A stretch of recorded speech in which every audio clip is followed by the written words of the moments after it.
Bueno, muy buenas tardes. En nombre de Axoja les doy la bienvenida y les agradezco mucho por estar presentes. Eh, a continuación les va a dar unas palabras Luis Zubizarreta, nuestro presidente, y luego Nicole y David de FADA van a presentar el trabajo que nos convoca hoy. Cuando finalicen su presentación, ustedes tienen una opción al pie de su pantalla que dice Q&A, y allí podrán formular las preguntas que iremos leyendo tratando de contestar todas las inquietudes que surjan. Bueno, muchísimas gracias y nuevamente gracias por estar. Bueno, gracias Eli y gracias a todos, bienvenidos. Es un gusto ver tanta participación. Y bueno, quería aprovechar para pasar un par de mensajes, un poquitito de la visión que nosotros tenemos.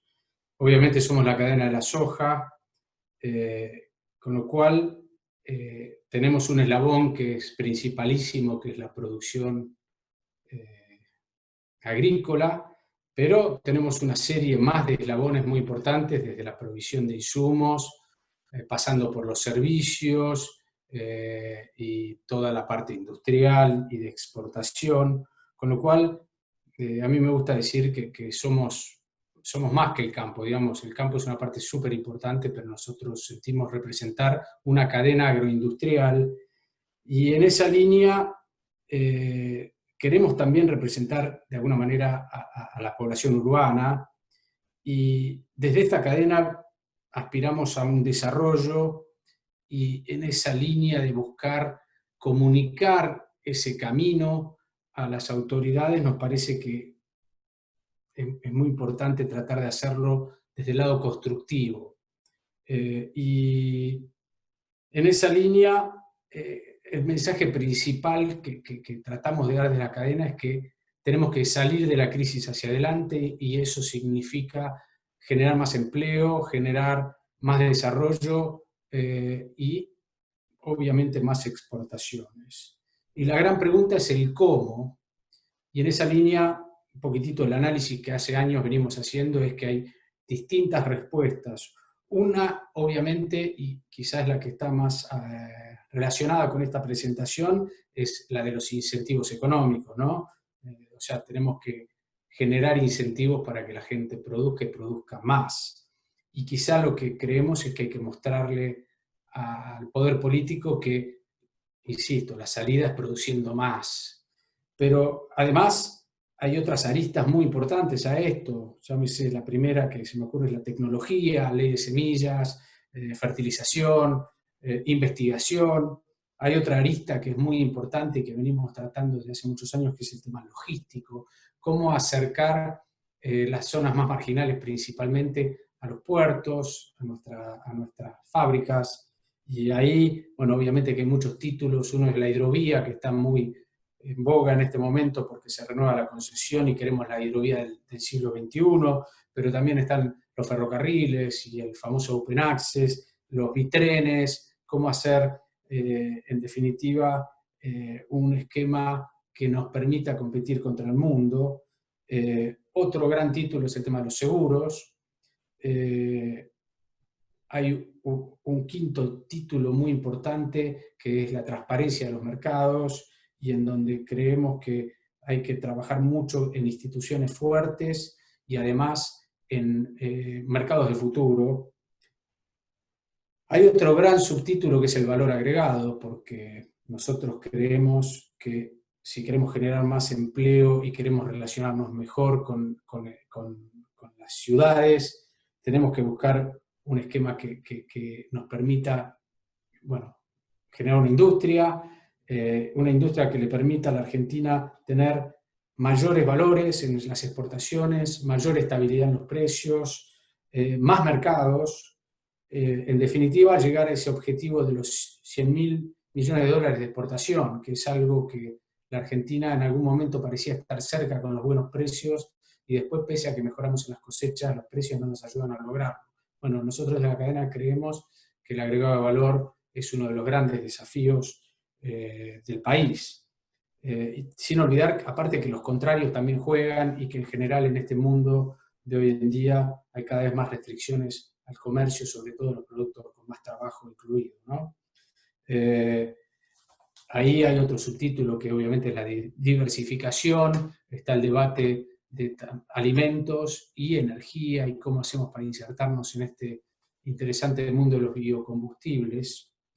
Y para eso, y ya voy terminando, creemos que hay que abrirnos al mundo de una manera inteligente, pero no dejar de pensar en que tenemos que participar activamente del Mercosur y tener además instituciones como el SENASA que sean respetables en el mundo y que nos permitan vender productos confiables. Y acá me ato al tema del medio ambiente, en donde también creemos que hay un desafío enorme y una oportunidad gigante para Argentina de mostrarse como un país que produce alimentos no solo de calidad, sino también verdes, y ahí venimos participando en la red de buenas prácticas agrícolas y creemos que debe ser un norte muy importante para la cadena.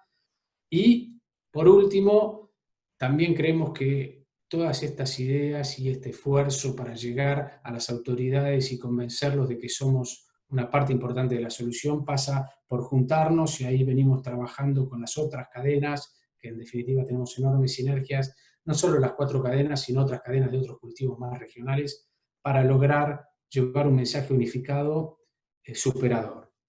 Dicho todo esto, lo que queremos presentar hoy es un trabajo que nos llevó muchos meses elaborarlo, que surgió como una idea de atacar principalmente ese primer punto que mencionaba, es decir, cómo hacemos para darle visibilidad a que podemos crecer si tenemos rentabilidad, y en esa línea nos pareció que era muy importante analizar cuál es la carga tributaria que tiene toda la cadena en cada uno de sus eslabones, y para eso se nos ocurrió que un partner, un socio muy importante podía ser una fundación que tiene muy buen prestigio, que está en Río Cuarto, que se llama FADA, y bueno, ahí empezamos a trabajar fuerte con los 2 principales economistas de la fundación, y bueno, después de muchas idas y vueltas, hoy queremos presentarles este trabajo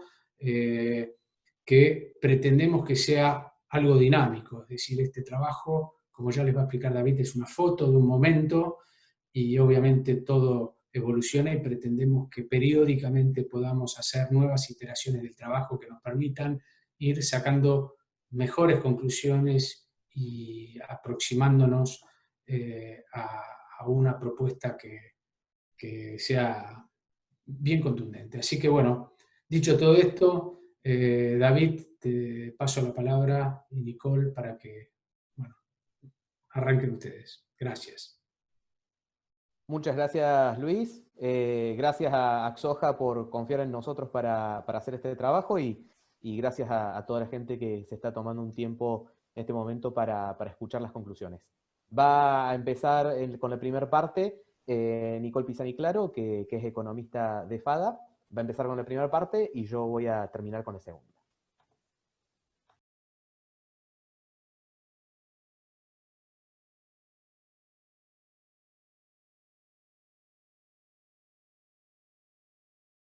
Bien, bueno, buenas tardes a todos.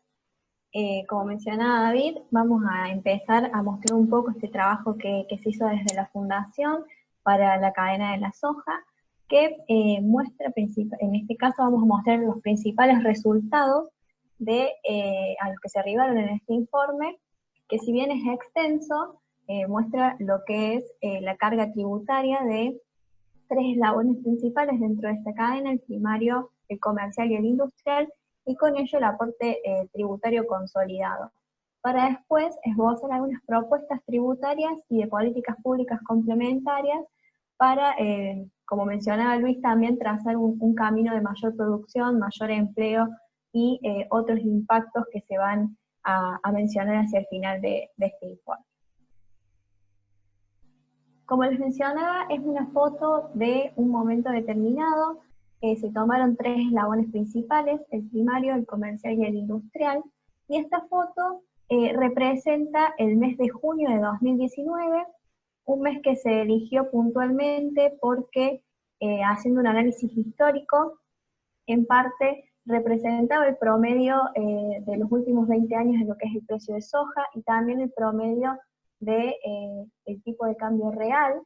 Entonces nos pareció también una buena foto, de no solo por la disponibilidad de información para trabajarlo, sino para que sea un promedio representativo de una situación puntual de la cadena de la soja.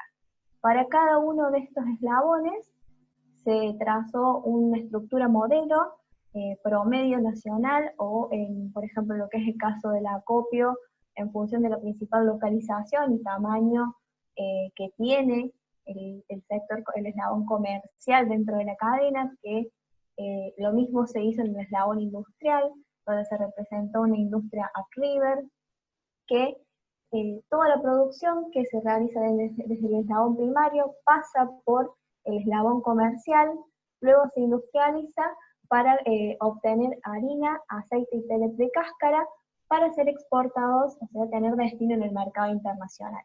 Bajo esta estructura se estimaron lo que son se buscaron lo que son las alícuotas de impuestos y se estimó la carga tributaria que tiene cada eslabón y consolidado de la cadena de la soja.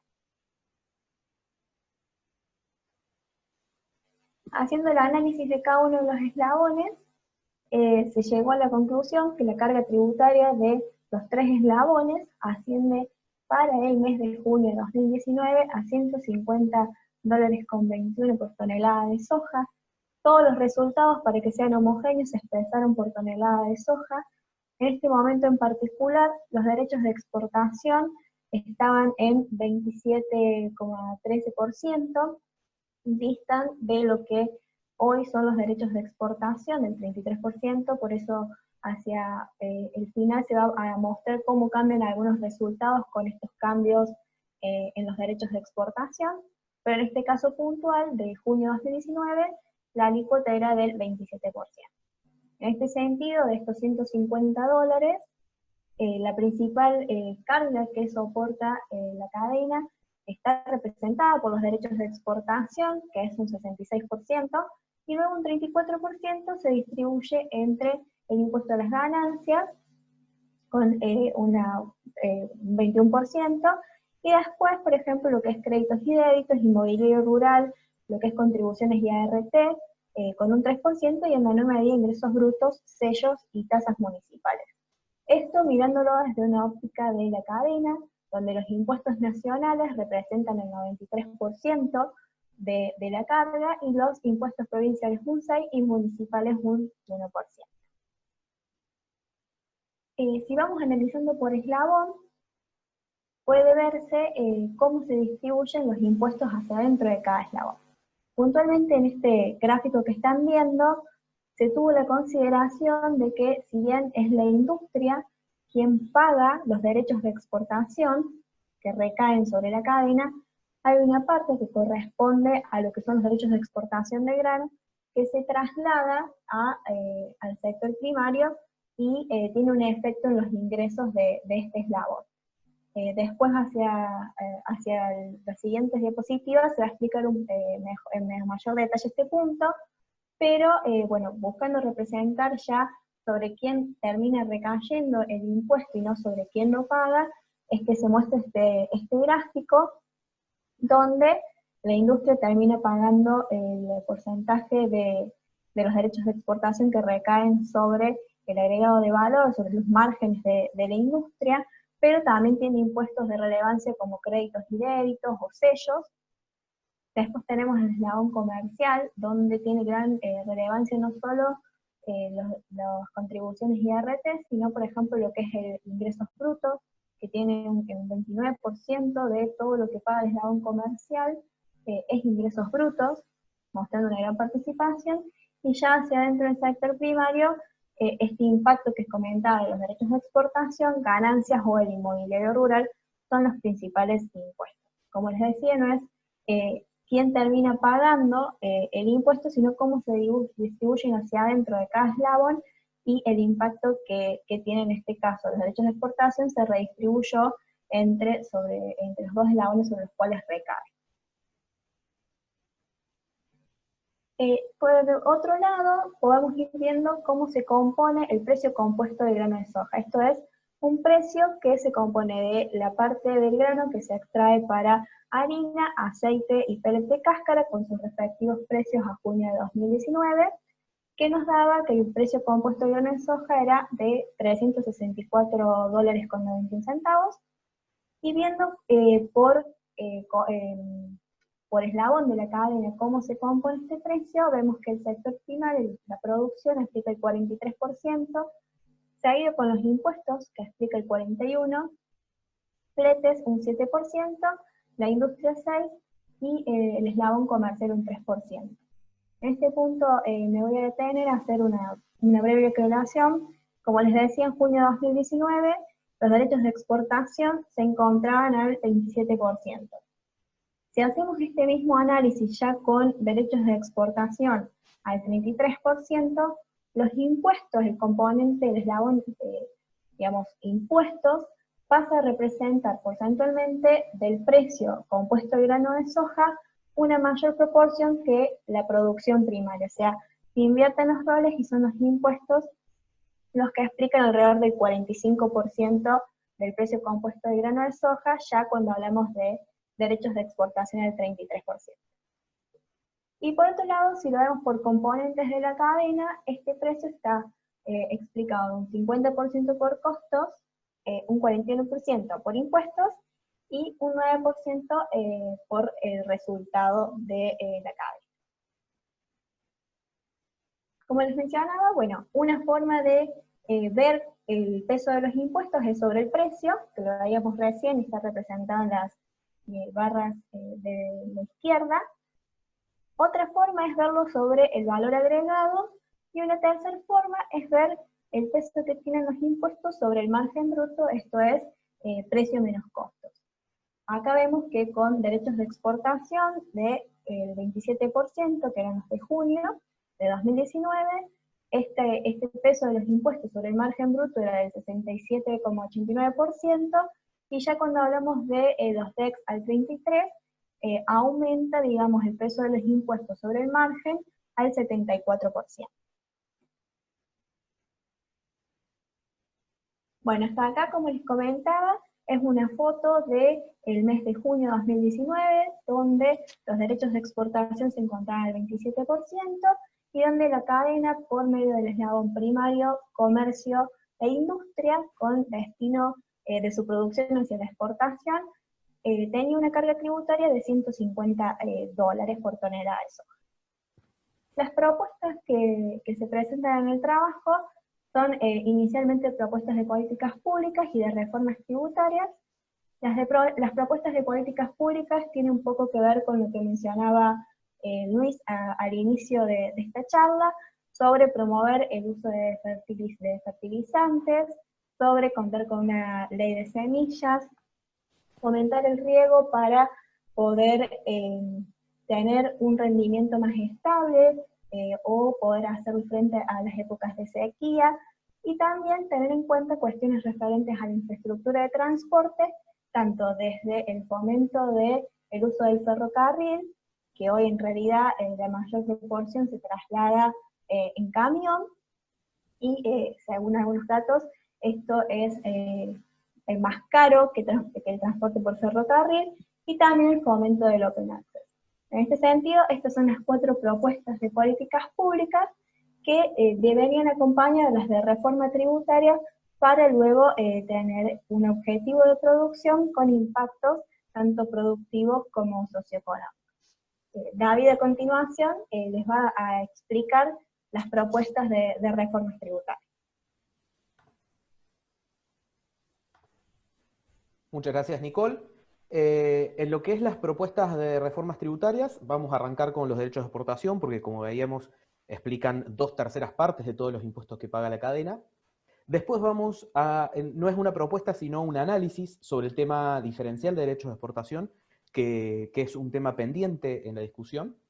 Y después, impuestos a los créditos y débitos, ingresos brutos e impuestos municipales y el impuesto inmobiliario rural.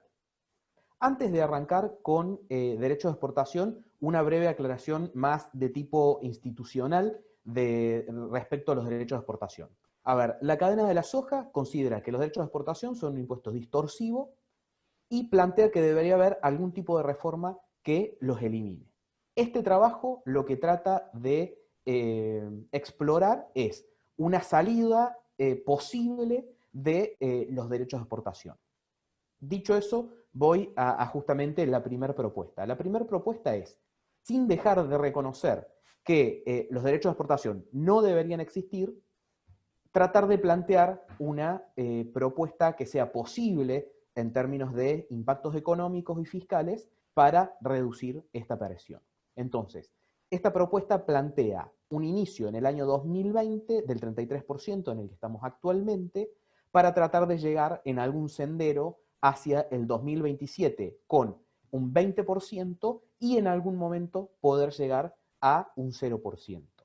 Creemos que un sendero de baja como este o similar a este genera dos tipos de efectos al mismo tiempo. Por un lado, cumple el rol fiscal que hoy están cumpliendo los derechos de exportación, de sostener una parte importante de los ingresos fiscales, pero también genera algún tipo de expectativa positiva para la cadena hacia futuro, generando algún tipo también de expectativa positiva de crecimiento de la producción, crecimiento de la industrialización, generación de mano de obra y mayor generación de ingresos de divisas. Entonces, la primera propuesta es este sendero de baja de derechos de exportación. Con este sendero, lo que analizamos fue también cómo se mueven el aporte tributario medido en dólares respecto a cómo se van moviendo los derechos de exportación. Entonces vemos que por cada un punto que se mueve la alícuota, se mueve un punto, 73 el aporte medido en dólares. Es decir, ceteris paribus todo el resto, digamos, con todos los valores iguales, si en junio el aporte tributario consolidado era de $150 con derecho de exportación del 27%, hoy sería, con el 33 y todo el resto de los valores de junio, unos $165.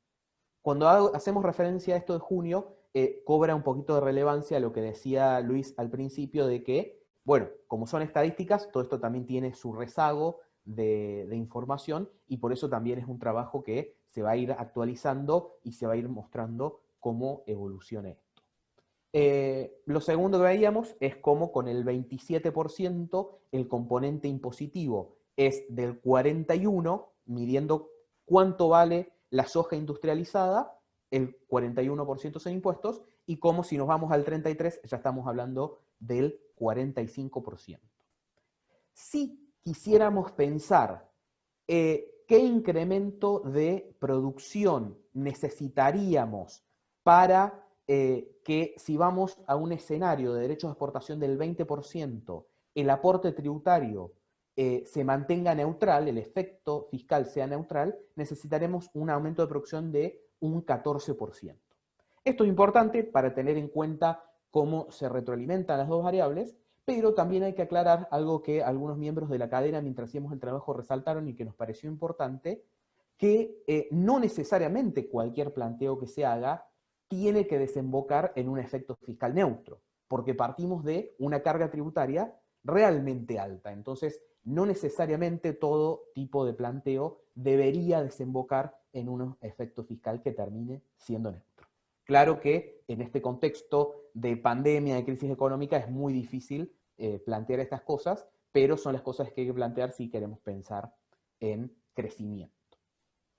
El segundo punto de análisis fue el tema de los derechos de exportación, los diferenciales de los derechos de exportación, que es un tema no cerrado, entonces no cerrado en la discusión. Por eso es solamente esto un análisis de la cuestión. ¿Cuál es el principal tema acá? Cuando medimos los datos, el valor del grano de soja era de $349. Y el valor de la soja industrializada, ya convertida en harina, aceite, pellets, era de 364. Es decir, unos $15 más tenía de valor la soja industrializada que la soja grano.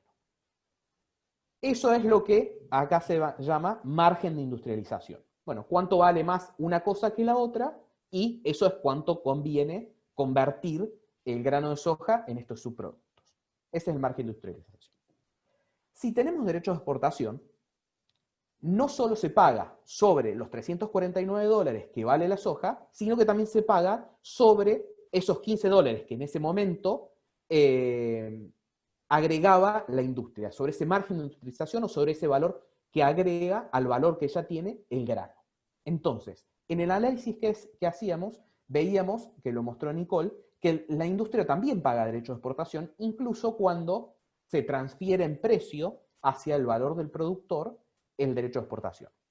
Con estos números que yo decía, y disculpen si los complico un poquito, el grano de soja paga un derecho de exportación de $94,70, pagando pagando $94,70. Y la industria pagaba $99. Esos $4,30 son derechos de exportación que van sobre ese margen de industrialización, sobre ese valor que agrega la industria. Sobre eso es lo que hicimos en el análisis. Estudiamos los últimos 4 años, cómo varió ese margen de industrialización. Acá vemos la diferencia entre el precio de la soja y el precio industrializado. Y nos preguntamos, si la decisión fuera que solo el grano de soja pague derecho de exportación y no ese valor que agrega la industria, ¿cuál debería ser el nivel de diferencial de derecho de exportación? Y ese resultado fue que, en base a este promedio de los últimos 4 años, era un 1,8%. Como vemos en este cuadro de la izquierda, este diferencial de derecho de exportación desaparece a medida que desaparecen los derechos de exportación. Tanto que si el derecho de exportación es 0, ese argumento de diferencial de derecho de exportación, porque se le está cobrando derecho de exportación no solamente al grano, sino al valor agregado industrial, desaparece.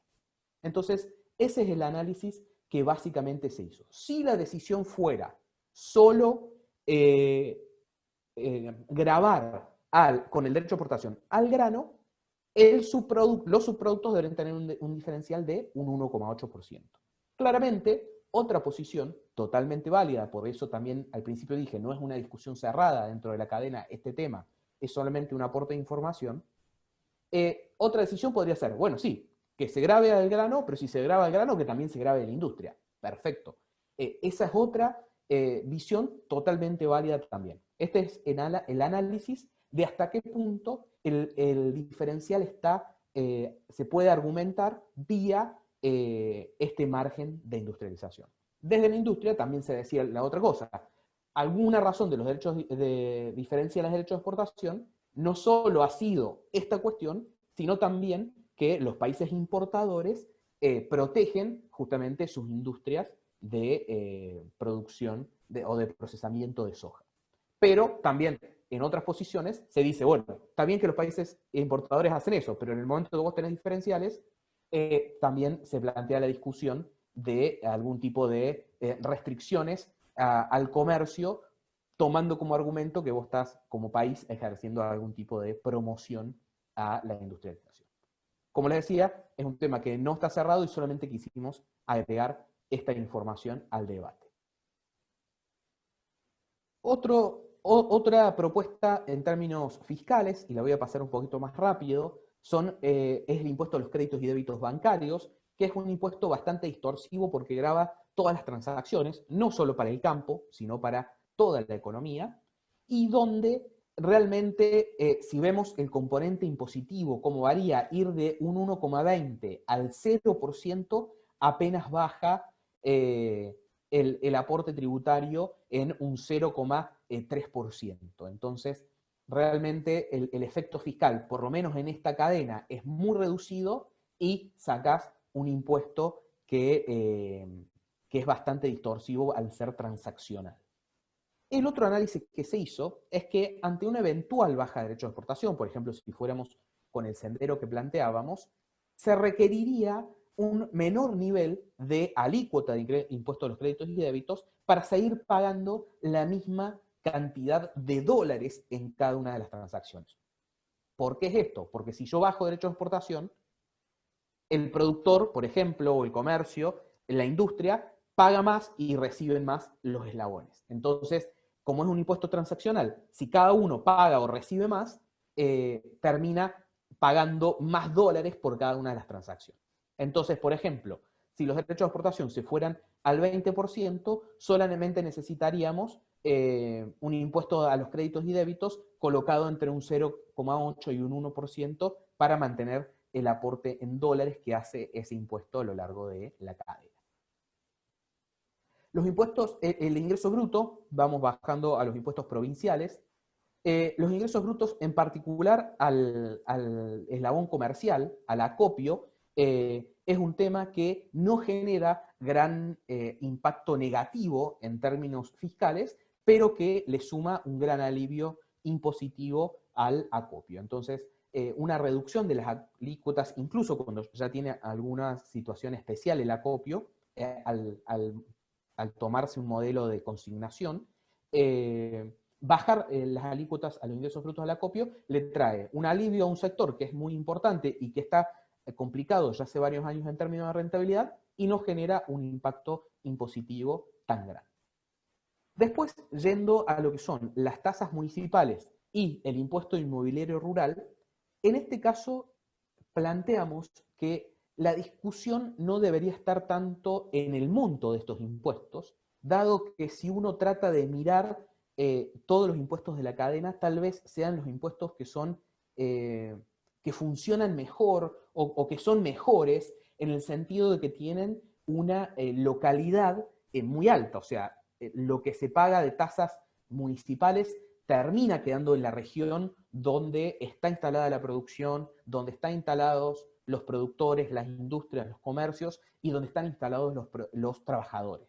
Entonces, tal vez en estas cuestiones, tanto tasas municipales de derechos de inspección y registro, tasas de comercio e industria, tasas viales, en el caso de la producción primaria, y lo que son los ingresos brutos, el inmobiliario rural, no necesariamente la discusión está puesta en la cuantía, sino en un ordenamiento y una ejecución. Es decir, que, por ejemplo, las tasas viales realmente vayan en una mejora de los caminos rurales, en las tasas municipales de derechos especiales de inspección que pagan las industrias, que haya un ordenamiento. Eso hemos visto una gran heterogeneidad entre un municipio y otro donde están instaladas las industrias y que en muchos casos no tiene que ver con el nivel de producción y de procesamiento que tienen las industrias, sino que se establecen simplemente en tantos millones por mes para cada una de las industrias. Entonces, en ese caso, ordenamiento, en todos los casos, una ejecución mucho más dirigida a realmente ver mejoras en el entorno, pero no necesariamente poner la lupa sobre estos temas que veíamos al principio. El 93% de los impuestos son nacionales y de los impuestos totales 2/3 de derechos de exportación. Por ahí hay que poner el ojo de la carga tributaria. En estos, por ahí el ojo está más en cómo se ejecuta. Para tratar de medir algún impacto, y acá voy cerrando, lo que se hizo fue decir, bueno, ¿dónde estamos ahora? ¿A dónde podríamos llegar? Entonces, acá estamos planteando de una producción de 53 millones de toneladas, ir a una producción de 68 millones de toneladas hacia 2027, que no está muy lejos de las 61 que alcanzamos en la campaña 14-15. Entonces, esa sería la meta a la cual llegar con la combinación de algunas de estas propuestas tributarias, especialmente la baja de derechos de exportación, más las políticas complementarias con las que cerró Nicole, fertilización, tecnología, riego, transporte e infraestructura de transporte. Esa sería la meta, alcanzar una producción en 2020-27 de 68 millones y medio de toneladas. La combinación de esta producción con derechos de exportación del 20% generaría los siguientes efectos. 573.000 fletes adicionales por una mayor producción, 4.000 millones de dólares de ingresos adicionales de divisas por año y un aporte fiscal adicional, incluso con la baja de derechos de exportación, de 500 millones de dólares. Estos serían los impactos si logramos esta reforma tributaria con esas políticas complementarias y alcanzamos esta meta en los próximos 7 años. Para cerrar, y dejar y abrir un poquito a las preguntas y las dudas que pueden tener. El número central que se decidió mostrar es este. ¿Cuánto explican los impuestos de la cadena de la soja sobre el margen bruto? Explican con un derecho de exportación del 33%, 74,19% con todos los datos respecto al mes que se hizo. 74,19% explican los impuestos medidos sobre el margen bruto. Esto, para que algunos de ustedes entiendan mejor, es un número muy similar al que se hace en FADA con el índice FADA, de cuánto participa el Estado sobre la renta agrícola. Es básicamente la misma medición de los impuestos sobre el margen bruto. Ese es el número central que se trata de comunicar. También se explican otros números, si alguien lo quiere ver de una manera distinta. Si miramos los mismos impuestos, pero en vez de medirlo sobre el margen bruto, lo medimos sobre el valor agregado, esta es la definición de presión tributaria, es del 65%. Es decir, que la presión tributaria, como lo dice la definición, y que es comparable con cerca del 40% que tiene toda la economía, es este número, del 65%. Y si uno por ahí lo quiere ver más como eslabones, como lo mostraba Nicole al principio, cuánto explica la producción, el comercio, el flete, la industria, este es el número del 45% que uno quiere ver. Ahora, hemos tenido un gran cambio desde el momento que se hizo el estudio, primero con los derechos de exportación al 33%, por eso hicimos la evaluación de, bueno, ¿qué pasa con el 33% de derechos de exportación? Pero también en estos últimos 3 meses hemos tenido caída de precios. Entonces hicimos un pequeño análisis también sobre qué pasa cuando caen los precios. Entonces, por ejemplo, esta era la situación midiendo impuestos sobre margen bruto, que era la columna esa del medio que les mostraba, de junio de 2019 cuando se hizo el estudio. Los impuestos explicaban el 67,9% del margen bruto. Si nos vamos a un derecho de exportación del 33%, los impuestos ahora explican el 74,2% del margen bruto.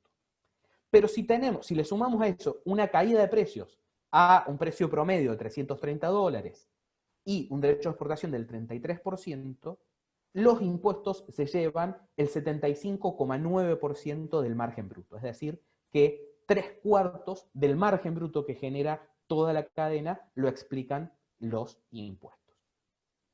Eso es todo. Esto es solamente una infografía resumen que también la gente de Axoja les va a compartir. Acá cierro lo mío y pasamos a las preguntas que vamos a estar disponibles, tanto Luis, Nicole, Celina y yo, para ir respondiéndolas. Te dejo a vos, Celina, si nos querés ordenar un poquito las preguntas. Dale, perfecto. Mira, en realidad son variaditas, no hay tantas por ahora, las pueden ver ustedes también. La primera es: estos valores son a precios FOB constantes y de junio pasado, ¿correcto? Porque de ser así, con el FOB actual los números caen. Bueno, se nos adelantó unos 15 minutos a una de las últimas diapositivas que mostraba, que ahí justamente se hace el análisis de cómo se movía estos números respecto al movimiento del precio. Bien, después hay otro comentario de alguien que entiendo que es de Paraguay, que dice que cómo es posible que con esos impuestos todavía se consiga producir soja en Argentina. En Paraguay sería totalmente imposible con esos impuestos. Bien, Luis, después si querés podés sumar algo. Yo acá lo principal que diría, y de hecho el trabajo tratamos de no presentar todo por la extensión, tiene otra parte de competitividad en la que se suma un análisis de Argentina, Estados Unidos y Brasil. Lo primero que diría es que realmente somos muy competitivos. Esa es la principal razón por la que incluso con estos niveles de carga tributaria, Argentina puede ser uno de los principales actores exportadores a nivel mundial. Entonces la primera cuestión es que somos realmente competitivos, sobre todo tanto en el sector primario como también en la industria. Los niveles de escala y tecnología que maneja la industria son realmente muy buenos. Claro que todos los sectores inmersos en la coyuntura económica argentina, de problemas de crédito, de estos temas de carga tributaria, de volatilidad económica. Pero lo primero que diría, realmente somos muy competitivos. Gran parte de esto también lo hacemos a expensas de algunas cuestiones como la sustentabilidad, la falta de reposición de nutrientes. Entonces, realmente la falta de rentabilidad o la menor sustentabilidad económica también juega negativamente para la sustentabilidad ambiental, en términos del suelo. Entonces, ese también es un gran tema. Por un lado, somos muy competitivos, pero para poder seguir produciendo con estos niveles de carga, hay que empezar, de carga tributaria, hay que empezar a sacar otros puntos, y lo primero que se saca es la cuestión tecnológica en el sector productivo primario. No sé Y si déjame Luis querés agregarte, agregar algo. perdón David, creo que también hay un tema que es un concepto que es el de frontera agrícola. Obviamente, y ese es un poco nuestro argumento tal vez más fuerte, es decir, con este nivel de impuestos achicamos la zona de producción, reducimos esa frontera, la achicamos, y hay zonas marginales que quedan afuera. Entonces, seguramente Paraguay quedaría afuera, igual que nuestro norte queda afuera, o zonas más alejadas de los puertos, y justamente nuestro desafío, como bien explicaste, David, es que con impuestos más bajos, esas zonas vuelven a producir, aumentan la producción, y ese modelo lo podemos ver incluso, vos decías, la comparación con otros países. Cuando vemos lo que creció la producción en Brasil en estos últimos 10 años y cuál fue la performance de Argentina, vemos que Argentina casi que decreció desde ese récord del año 2014-2015, mientras que Brasil tuvo otra dirección, y bueno, quizá es, bueno, como siempre se dice, matar la gallina al huevo de oro, ¿no? Si podemos ir en la dirección correcta, vamos a producir más, y sobre esa producción mayor hay otras actividades que crecen y esas actividades pagan más impuestos, y bueno, entramos en ese círculo virtuoso que nos gusta llevar como bandera. Bien. No sé, David, si viste, el próximo es un comentario. De Hugo. Sí, si querés hacer alguna Bueno, referencia.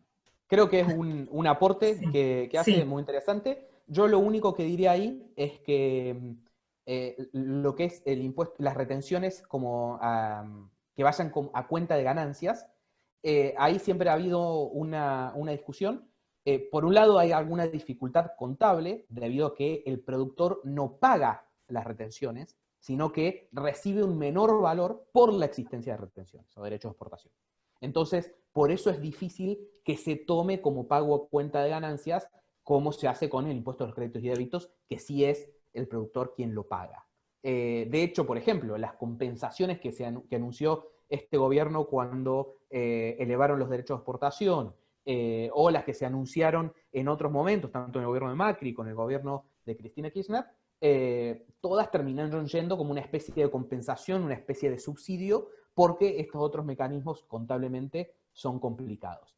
Más allá de esa cuestión, si se quiere, un poquito más técnica, lo que tienen los derechos de exportación desde el punto de vista del Estado y del gobierno nacional especialmente, es, por un lado, que son impuestos de muy fácil recaudación.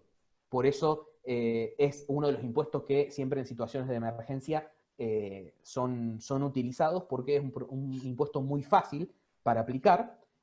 Por eso también es muy difícil después que se saquen. Y después también lo que tiene es que lo recauda 100% el gobierno nacional, lo que hace que rápidamente se haga de recursos del gobierno nacional en contra del federalismo, mientras que el impuesto a las ganancias se coparticipa. Entonces también hay alguna cuestión ahí de jurisdicciones provinciales y nacionales en la cuestión de tomar los derechos de exportación como pago o cuenta de ganancias. Pero es un tema abierto de discusión, ¿eh? No quiero cerrar ahí como que lo que estoy diciendo es así y punto, sino que es un tema de discusión. Bueno, seguimos. Comentan que sería muy útil tener la estructura de costos de cada sector, aunque no sea más en porcentajes, y consultan si no hay aportes patronales. Hay aportes patronales y está todo completo en el documento completo, que justamente se muestra un resumen, pero en el documento completo se hace un análisis de toda la estructura de costos de cada parte de la cadena, cuántos son insumos, cuánto es cuestión laboral, cuántos son impuestos. Sobre esa base, digamos, se pudo hacer todo este cálculo de impuestos. Perdón, Celi, y hay una que se te Sí, pasó que habla sí. de si nos parece bien incorporar la necesidad de gobierno de Sí, hacer un mix variable, someter los derechos a los volúmenes producidos. Yo creo que eso sería hipercomplejo, porque obviamente que los volúmenes no solo dependen del clima, de un montón de cosas, y además es muy difícil de administrar algo así. Yo creo que lo que tenemos es que con este tipo de trabajos tratar de explicarle muy bien al gobierno y a los futuros gobiernos, bueno, cómo funcionan los incentivos y claro que habrá campañas en donde los volúmenes no sean los esperados por una cuestión climática o los precios tampoco y esto podrá tener años de bonanza en cuanto a recaudación y otros años de vacas flacas, y ahí justamente está este concepto que no está en el trabajo, pero que es, bueno, de guardar algo de la plata de la bonanza para utilizar en los años no tan buenos, pero es un tema mucho más complejo, pero no nos parece que ese sea el camino. Y hay otra más que es, si consideramos el biodiesel en el análisis, que sí. entiendo que no, no sé, bueno, perdón. No, en el análisis impositivo no se consideró por escasez de datos, se llegó solamente hasta la harina y el aceite, pero sí en la descripción de todo el sector, pero en este análisis impositivo no.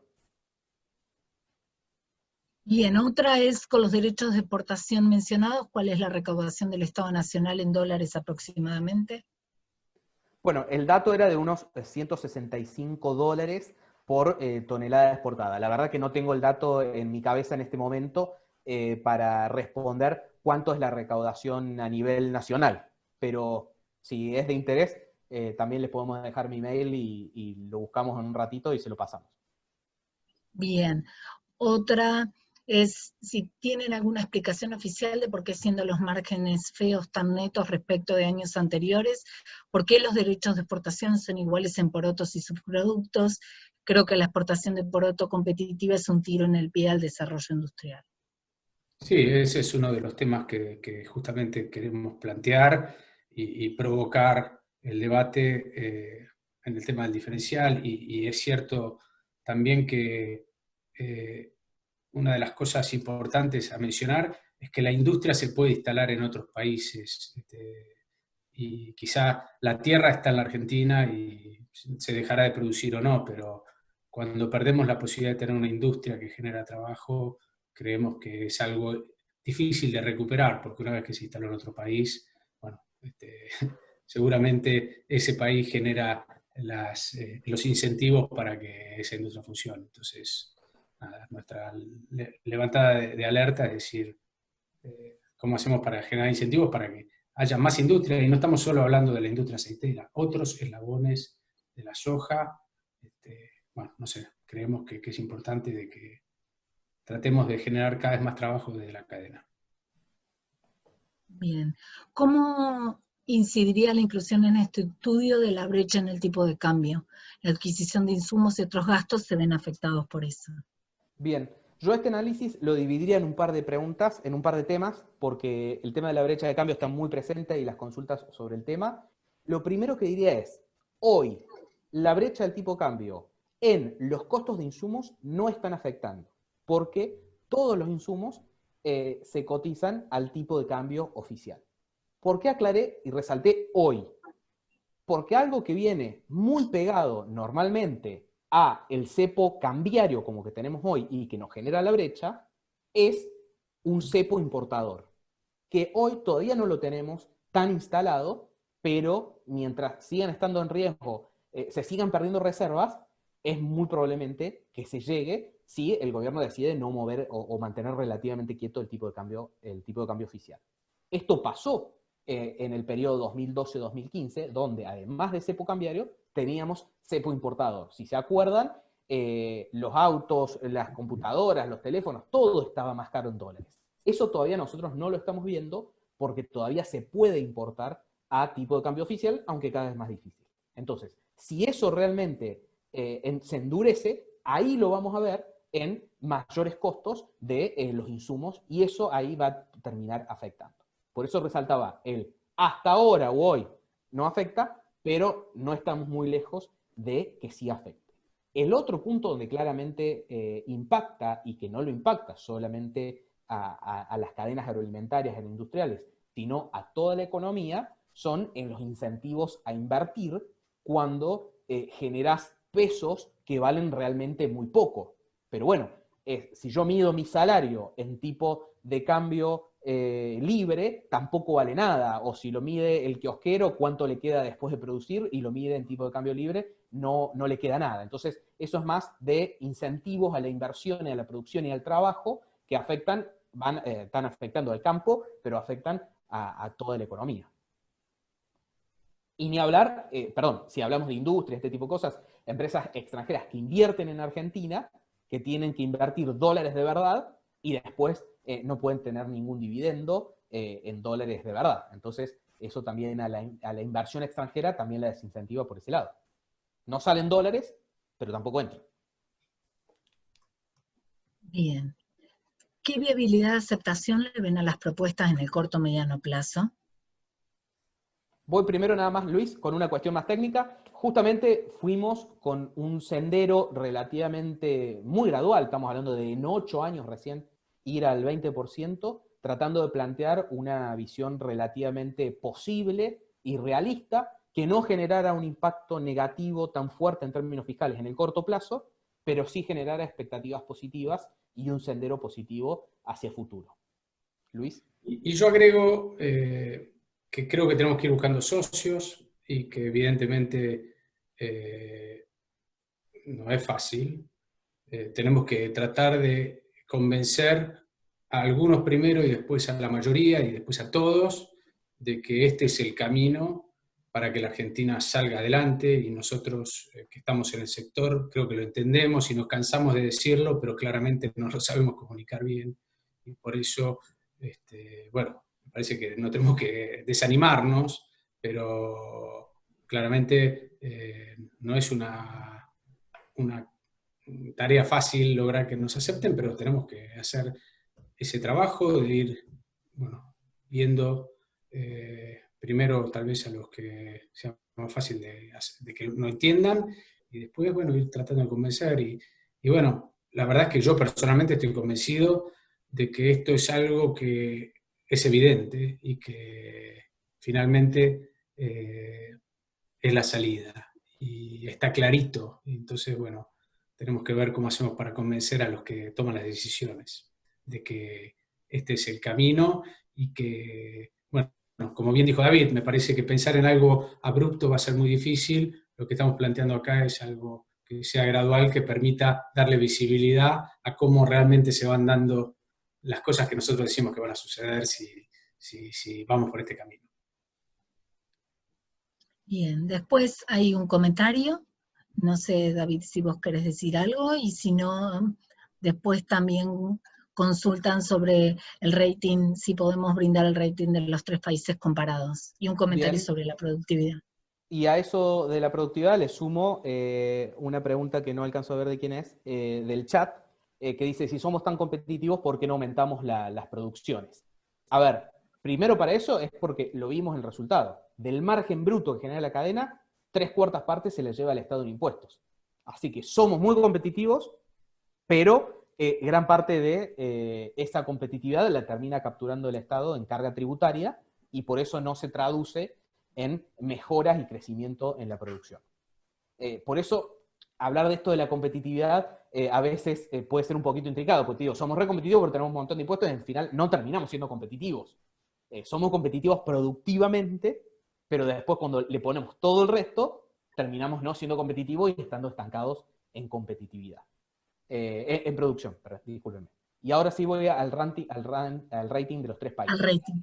En términos de costo de producción a nivel campo, a nivel finca, por tonelada de soja, el más barato de todos es Argentina, le sigue Estados Unidos y después Brasil. Entonces ese es un primer ranking, que esto claramente es muy heterogéneo de acuerdo a la zona a la que nos estemos refiriendo. Tenemos los 3 países, somos muy grandes, sobre todo Brasil y Estados Unidos, con muchas diferencias. Pero esa es la primer cuestión, donde claramente, y esto por eso era una de las políticas complementarias, una de las razones por las que somos tan baratos es por el bajo uso de tecnología, no solo de fertilizantes, sino también de semillas. O sea, una de las razones de ser tan baratos es la semilla.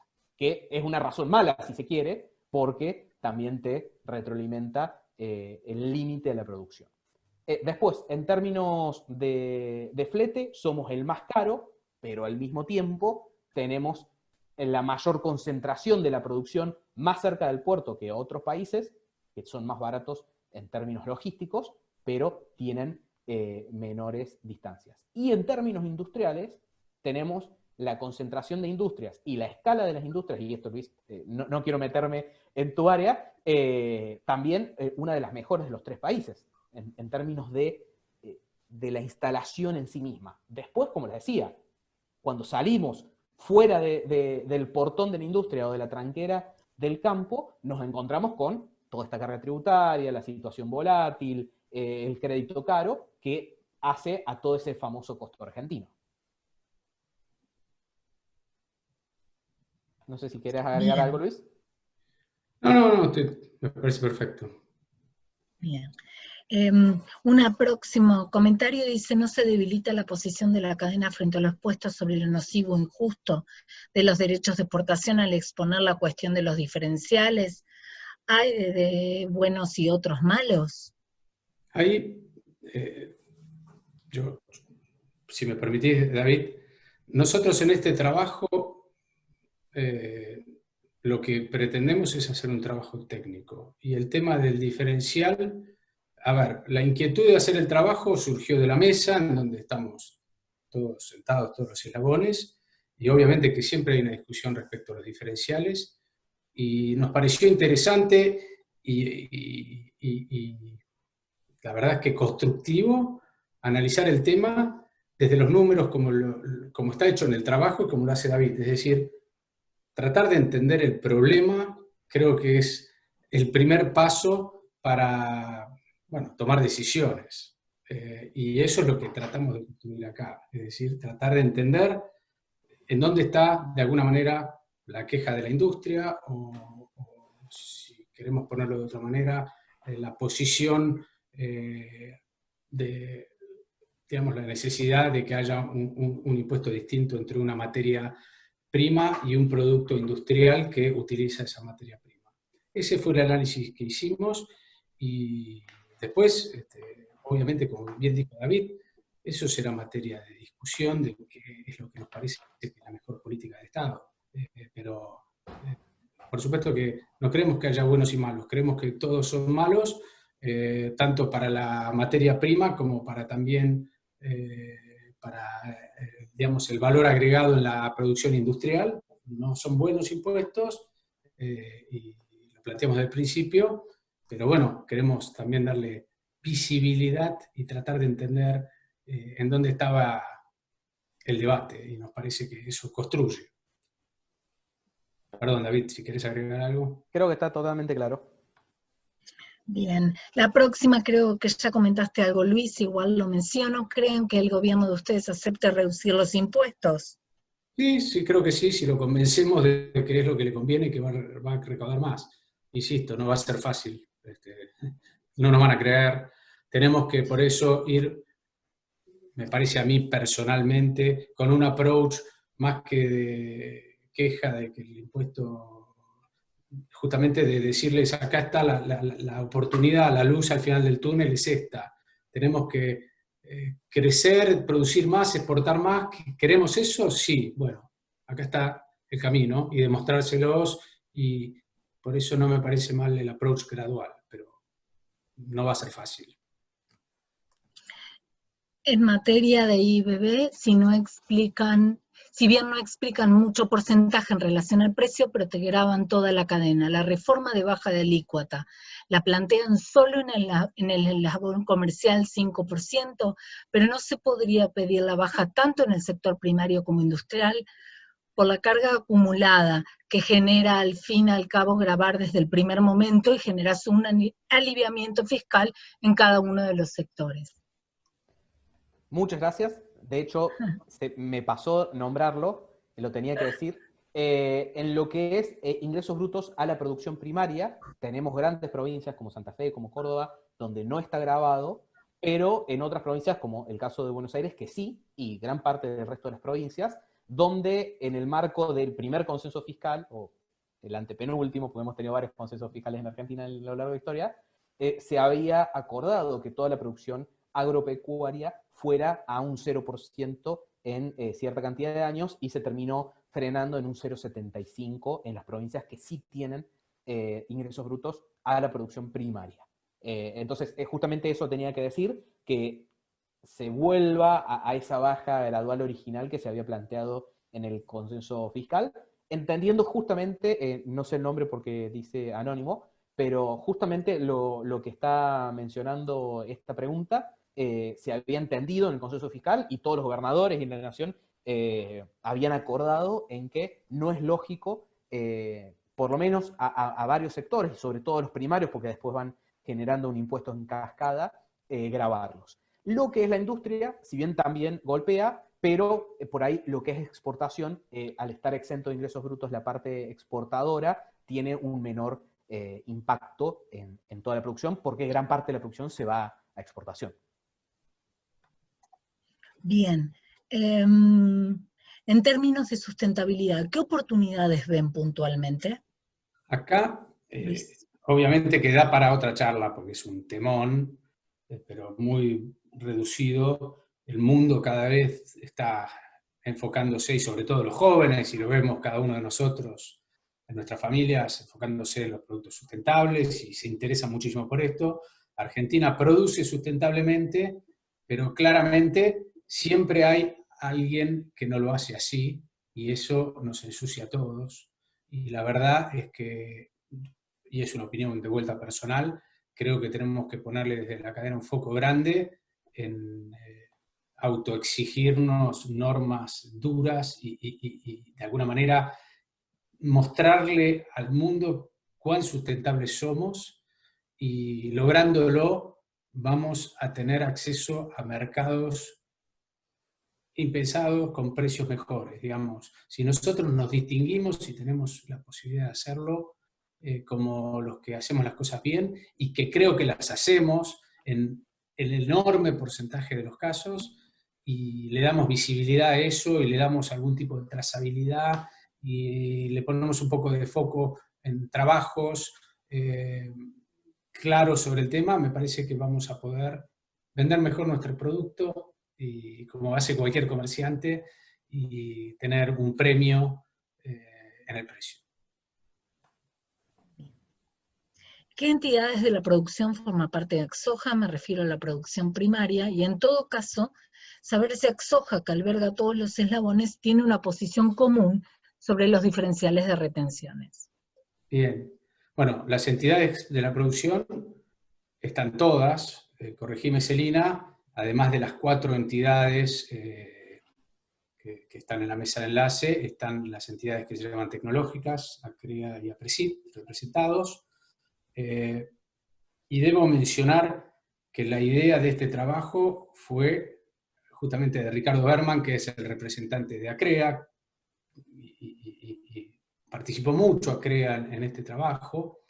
Respecto al tema del diferencial, obviamente que no todos piensan lo mismo, y hay discusión, y hay debate, y como decía antes, mi opinión personal, justamente este trabajo trata de darle luz a un enfoque que quizá no se entiende bien, y que nada, nos permite tal vez darle más visibilidad entre nosotros al tema, y hacer un debate más rico, y tal vez nos permite una discusión más rica y más interesante, pero está claro que no hay una posición común, y bueno, quizá en algún momento la tengamos, ojalá, o quizá no, y justamente lo importante es que todos respetamos la opinión de los otros, y en Axoja eso se palpa siempre, y además todos estamos abiertos a aprender y a justamente el análisis técnico, que es salir de la pasión, de la idea que uno pueda tener sobre un tema, y estar abierto a que haya un análisis objetivo que le dé luz a un tema y que permita que después la discusión sea más rica. Eso. Perdón, David, si querés agregar algo. Todo perfecto. Justamente lo planteé como un análisis en una discusión no cerrada, porque entiendo que la cadena sigue discutiendo estos temas. Bien, Luis, es para vos. ¿Qué perspectiva hay, más que perspectiva, esperanzas de que este gobierno baje la presión impositiva, siendo que ideológicamente tiende a aumentar el Estado vía expoliación a sectores productivos? Veo una encerrona importante. Creo que ya lo comentaste, igual lo menciono. Algo más Yo mencionado. no lo sé, lo que sí sé y puedo decir es que hemos tenido algunas reuniones con algunos funcionarios en donde siempre nos han escuchado y bueno, como digo, quizá uno siempre arranca con los que están más cerca del sector y que tal vez es más fácil, pero entiendo tal vez la preocupación y todos la vivimos. Lo que creo es que no hay que caer en el pesimismo porque la verdad es que tenemos muchos argumentos para defender esta posición que tenemos. Quizá tenemos que cambiar el modo de presentarlo porque no nos fue bien. Y eso es un poco uno de los desafíos que yo planteaba al principio de la charla. Y ver cómo hacemos un approach distinto, pero bueno, yo estoy convencido de que hay que seguir insistiendo y que efectivamente el día que lo logremos, a poco este país va a salir adelante, así que bueno, no hay que aflojarle. Bien. La siguiente es... Está previsto desde Axoja, Sí, OFADA, UFADA, ya lo comentaste en propuestas de realidad. reforma tributaria en algún espacio gubernamental.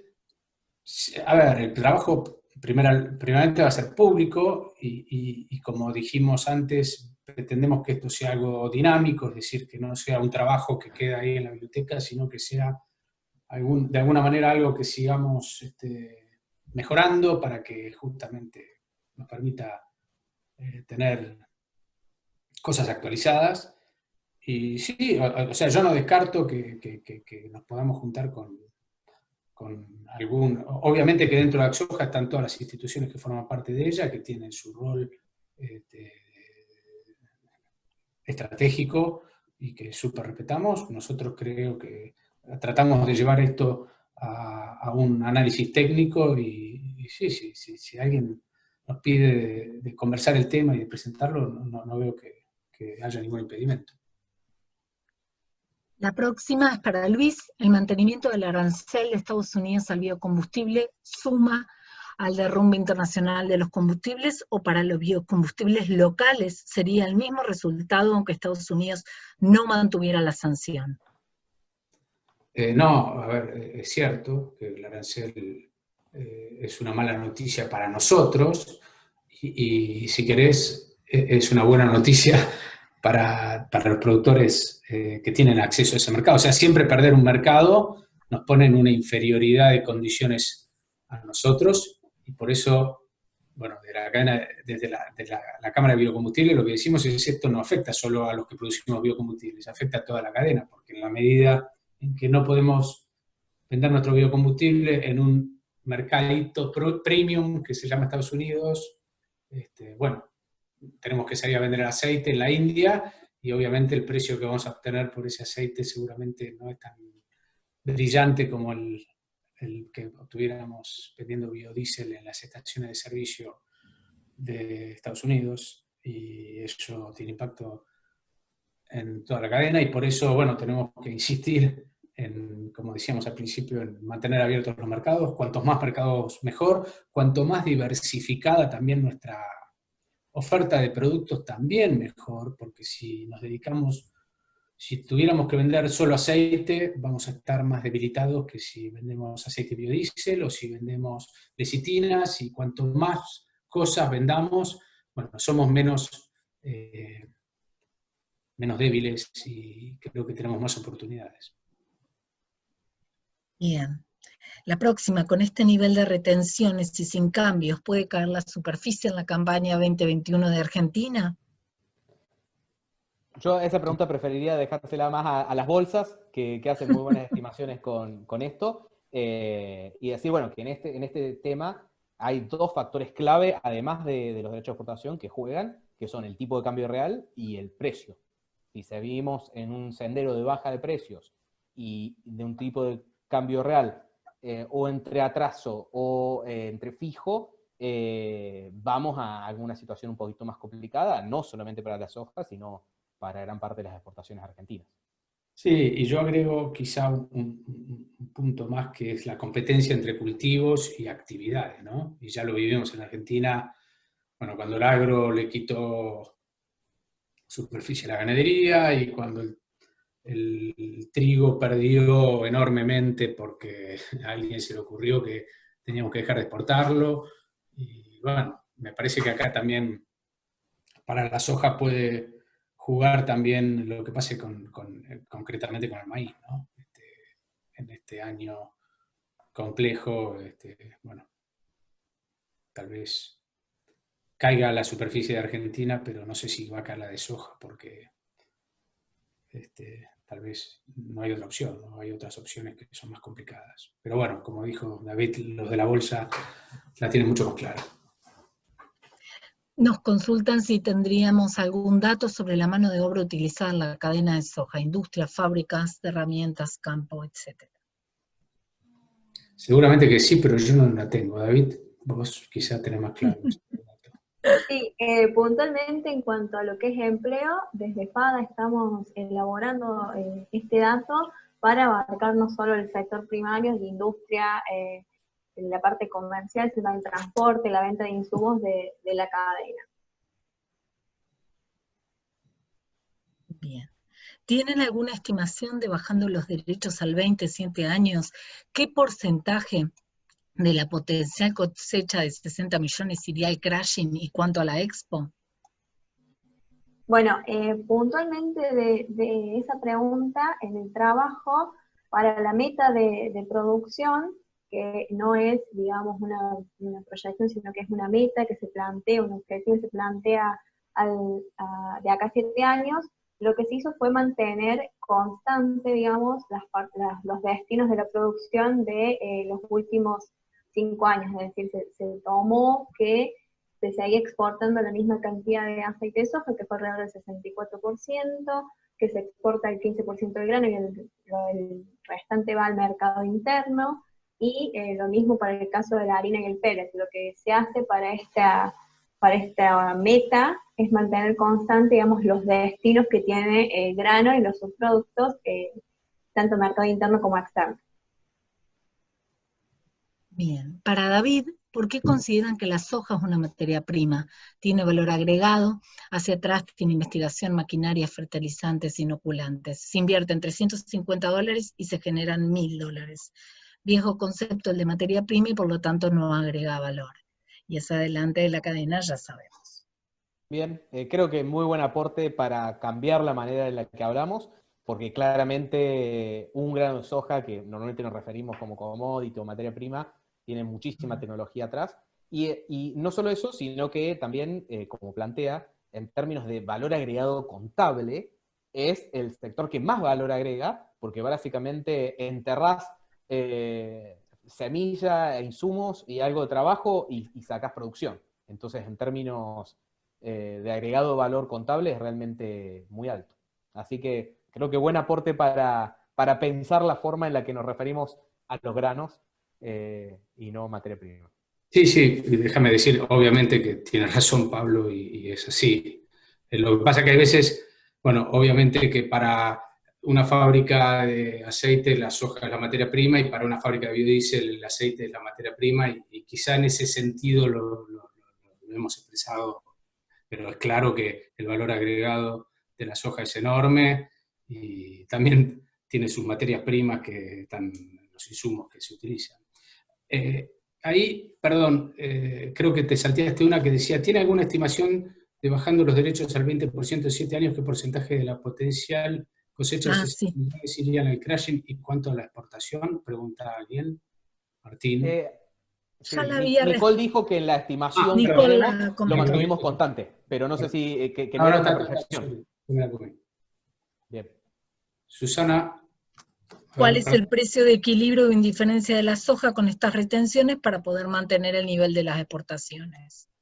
Bueno, ahí hay múltiples, en realidad, precios de equilibrio para las distintas regiones. Una cosa es la zona núcleo, que por supuesto requiere un precio menor de equilibrio e indiferencia respecto a muchas zonas del NOA que hoy están en números negativos cuando uno hace el análisis de márgenes brutos. O sea que hay zonas, y sobre todo en arrendamiento, que ya están por debajo del precio de indiferencia. Obviamente la zona más núcleo tiene un piso bastante más bajo. Pero claramente no deja plantear un esquema de crecimiento, seguramente. Bien. Sobre la propuesta, además de la baja de retenciones gradual, ¿se plantea el regreso del diferencial de retenciones? No, Yo, esto es... perdón, perdón. No, Sí, solamente completamente, estaba planteado como un análisis de la cuestión que es un tema de discusión recurrente. tal cual. Sí. Justamente es un trabajo técnico que plantea escenarios y plantea también cálculos, pero en definitiva no es que la cadena está proponiendo el regreso del diferencial como ya explicamos, sino que solamente quiere darle luz a un debate.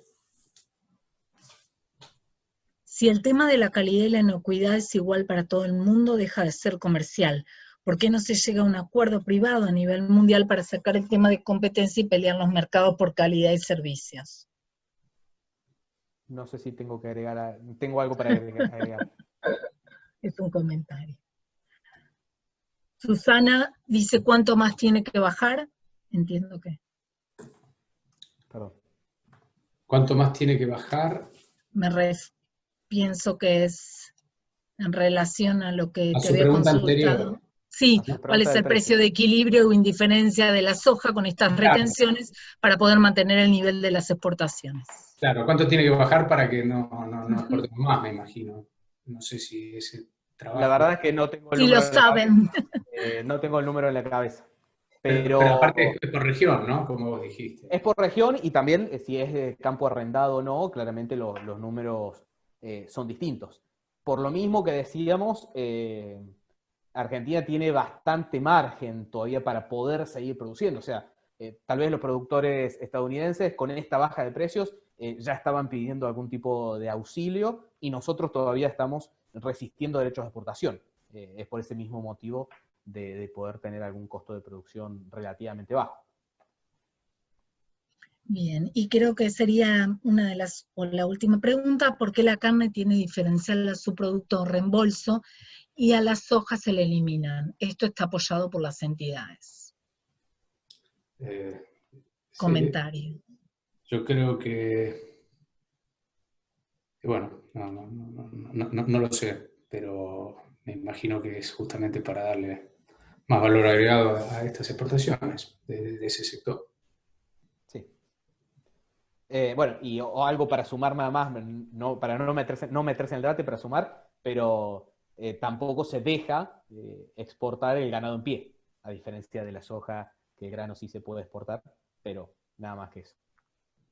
Y acaba de entrar una última pregunta que podríamos decir, la mayor cantidad de fletes que se generarían y el aporte en recaudación y divisas por bajar retenciones, ¿es acumulado o por campaña? Por campaña.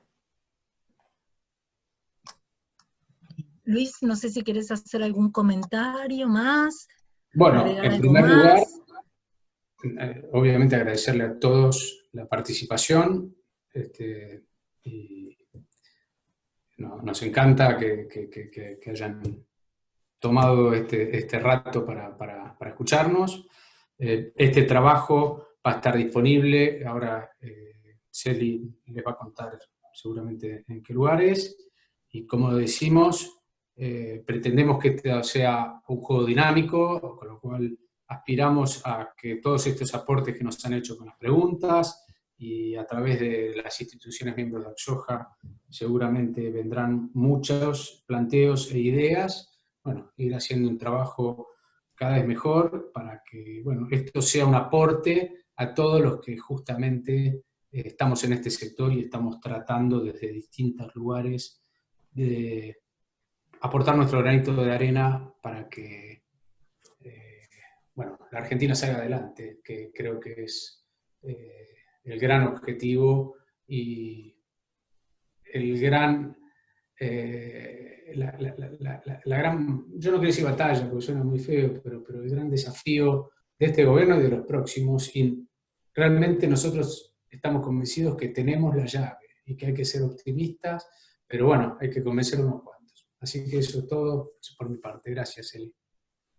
Bueno, muchas gracias David, Nicole, Luis, les agradecemos a todos por estar presentes. Vamos a estar circularizando y difundiendo en nuestras redes un comunicado de prensa en relación a esta presentación, y también en nuestra página web en breve estará tanto la presentación en PowerPoint como el trabajo completo. Así que bueno, muchas gracias a todos entonces. Gracias. Que tengan una buena jornada. Hasta luego. Gracias.